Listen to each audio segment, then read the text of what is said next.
নানা আনুষ্ঠানিকতায় পার্বত্য জেলাগুলোতেও উদযাপিত হচ্ছে বৌদ্ধ ধর্মাবলম্বীদের অন্যতম ধর্মীয় উৎসব প্রবারণা পূর্ণিমা। এ উপলক্ষে সকালে রাঙামাটি শহরের রাজপথ বিহারে মোমবাতি ও প্রদীপ প্রজ্বলন, পঞ্চশীল গ্রহণ এবং প্রার্থনা অনুষ্ঠিত হয়।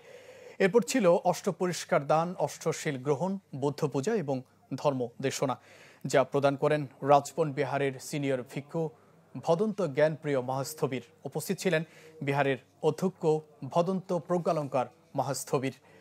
এদিকে প্রবারণা পূর্ণিমায় খাগড়াছড়িতে প্রাচীন ইয়ংরো বিহারেও ছিল নানা আয়োজন, যার অন্যতম বৌদ্ধ মূর্তি স্নান, বাহারি ফুল ও ফল দিয়ে পূজা, বৌদ্ধ মূর্তি উৎসর্গ এবং চিবর পরিধান। উল্লেখ্য, এবার বার্মা জাতিগোষ্ঠীরা জল প্রদীপ প্রজ্বলন না করে সে ব্যয়ের টাকা গুইমারায় ক্ষতিগ্রস্ত পরিবারের মাঝে বিতরণ করেছে। বান্দরবানেও প্রার্থনার মাধ্যমে শুরু হয় প্রবারণা পূর্ণিমার আনুষ্ঠানিকতা। 3 দিন ব্যাপী চলবে এই উৎসব, যাতে অংশ নিচ্ছেন বৌদ্ধ ধর্মের সব বয়সীরা।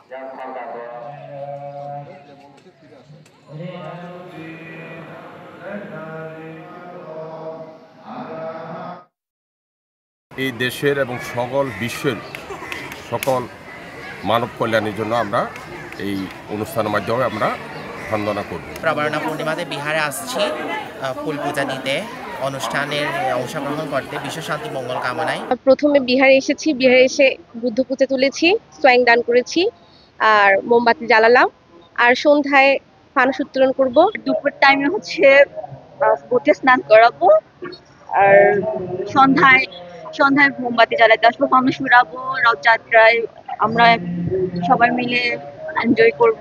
রাতে আমাদের সবাই মিলে পিঠা বানানো হবে এবং আমাদের আজকে রাতে রথ টেনে সবাই বিসর্জন দেব। বিহারের সংঘদান, অষ্টপরিষ্কার দান সহ নানাবিধ অনুষ্ঠান এবং ফানুস উত্তোলন থেকে শুরু করে আমরা যাবতীয় অনুষ্ঠান করে থাকি।